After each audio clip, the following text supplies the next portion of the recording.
हाय friends, मैं हूं Manav. Welcome to Movie Showy. आज जिस मूवी के बारे में बात करने वाला हूं उसको मैं देख के खुद ही इतना ज़्यादा कंफ्यूज हो गया हूं कि मेरी जो कंफ्यूजन है ना, खुद ही मूवी के ऑलमोस्ट एंड पे जाके ख़त्म हुई। मतलब मैं काफ़ी ज़्यादा दिमाग लगाया कि मैं देख ही क्यों रहा हूँ। और इस मूवी का नाम है the power of the dog. और जब आप इसको पूरा कंप्लीट कर लोगे तो आप शायद ये बोलोगे कि यार स्लो तो थी बट ज़बरदस्त थी। और इसके अंदर आपको दिखेंगे डॉक्टर स्ट्रेंज यानी कि बेनेडिक्ट कम्बरबैच, और आपको काफ़ी ज़्यादा हद तक इस तरीके की फीलिंग आएगी पहले हाफ ऑफ द मूवी तक, जो मुझे भी आई यार सुंदर बहुत है, एक्टिंग ज़बरदस्त है, कुछ तो हो रहा है। और आप बोलोगे अलग अलग कैरेक्टर्स भी आते जा रहे हैं, ये कैरेक्टर्स भी कुछ कर रहे हैं, लेकिन ये हो क्यों रहा है।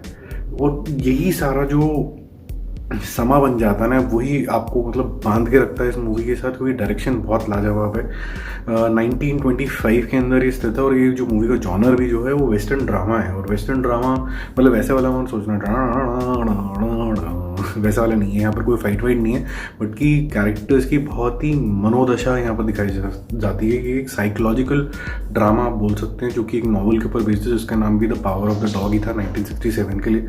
अब ये सबके लिए नहीं है, मैं पहले आपको बता दूं, क्योंकि यहाँ पर जिस तरीके की कैरेक्टराइजेशन हुई है, वो ऐसा क्यों बिहेव कर रहे हैं, उसका मुद्दा इतना सा है, पेपर थिन है इतना सा, जो कि एंड तक रिवील होता है। अब आपसे एक्सपेक्टेशन है कि 1.5-2 घंटे की मूवी आप देखोगे ताकि आप वो पेपर थिन मुद्दा समझ पाओ और सारी चीज़ें जो आपने देखी उसको आप समझ पाओ। तो 1925 का दौर है और फिल एक कैरेक्टर है जो कि हमारे डॉक्टर स्ट्रेंज भैया हैं, और उनका एक भाई भी है जॉर्ज। और यहाँ पर बहुत ही जल्दी मूवी के अंदर ये इस्टेब्लिश कर दिया जाता है कि इनकी आपस में इक्वेशन क्या है, किसका क्या टेम्परामेंट है, ये सब चीज़ें आपको बहुत अच्छे तरीके, इनका बिजनेस क्या है, ये सब चीज़ें इस्टेब्लिश कर दी जाती है। यहाँ पर फिल काफ़ी हद तक बदतमीज़, बड़ा स्ट्रेट फॉरवर्ड और बहुत ही खूंखार तरीके का इंसान दिखाया गया। उसके दिमाग में कुछ ना कुछ ट्रबल्ड रहता है।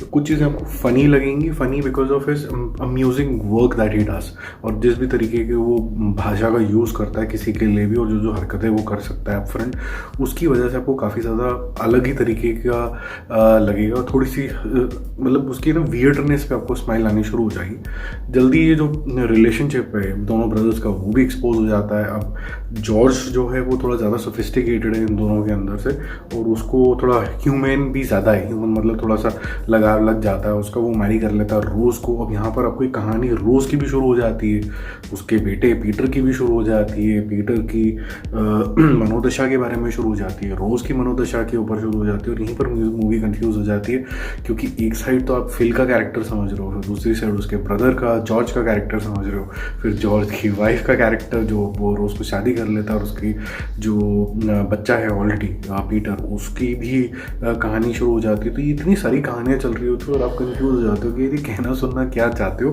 और जब ये फिल से मिलते हैं रोज़ और पीटर, अब बोलते हैं यार ये इसको क्यों ट्रबल कर रहा है, और गंदे तरीके से ट्रबल करता है। और यही सारा चीज़ें आपको फाइंड आउट करनी होती है मूवी के अंदर कि ये ट्रबल कर ही क्यों रहा है। और एंड में किस तरीके से, अगर आपने थोड़ा ट्रेलर भी देखा हो, कि ये जो दूरियाँ हैं वो नज़दीकियाँ बनती हैं, और क्या रीजंस रहे हैं इसके पीछे, वो काफ़ी ज़्यादा स्लो बर्नर रहता है। विजुअली बहुत डिलाइटफुल है, क्योंकि अगर हम 1920s के दौर को डिपिक्ट करते हो तो आपको बड़े बड़े लैंडस्केप दिखाते हो, माउंटेन्स दिखाते हो, बहुत ही अच्छे तरीके से एनिमल फार्मिंग जिस तरीके से दिखाया गया है, कार्ट्स दिखाई गई हैं, उस ज़माने की जो अटायर दिखाए गए हैं, music one of the high points of this movie, and also the dialect, जिस तरीके से उस तरीके का लैंग्वेज और शब्दों का इस्तेमाल हुआ है, वो आज ये शब्द यूज़ नहीं होते। हाँ, एक और चीज़, ये इंग्लिश में ही रिलीज़ हुई है, हिंदी में रिलीज़ नहीं हुई है। जो एंड का कंक्लूजन है वो बहुत एंड में आता है, जैसे मैंने आपको बोला कि ये सब चीज़ें हुई क्यों रही हैं, और वो आते आते आपके गुड 1.5 घंटा बीत जाते हैं, तब आपको डायरेक्शन मिलनी शुरू होती है। तो आपको काफ़ी पेशेंट रहना होगा। और ये मूवी सिर्फ उन्हीं के लिए है जो डॉक्टर स्ट्रेंज भैया यानी बेनेडिक्ट कम्बरबैच के फ़ैन हैं, जिनको ऐसा लगता है कि वो जब कभी भी कोई मूवी के अंदर आते हैं कुछ डिफरेंशिएटेड लेके आते हैं, तब देख लो।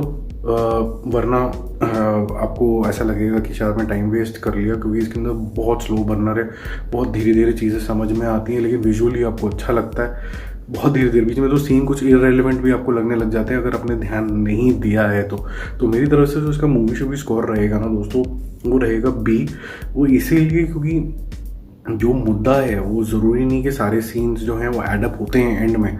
आप देखोगे आपको पता चलेगा कुछ कुछ चीज़ें अगर आप इग्नोर भी करते थे टू मेक इट फास्टर तो थोड़ा ज़्यादा सही रहता। दूसरा प्रॉब्लम यहाँ पर दोस्तों ये भी है कि जो मुद्दा दिखाया गया है जिसकी वजह से वो इतना स्ट्रेंजली बिहेव कर रहा है फिल का कैरेक्टर, वो आपको समझ तो आता है, आपके दिल की गहराई में भी जाता है और आप उसके लिए इमोशनली फील भी करने लग जाते हो, लेकिन उसके लिए इतना कुछ शायद बहुत से लोगों को डाइजेस्ट नहीं होगा कि वो इतना कुछ कर देगा इस वजहों से।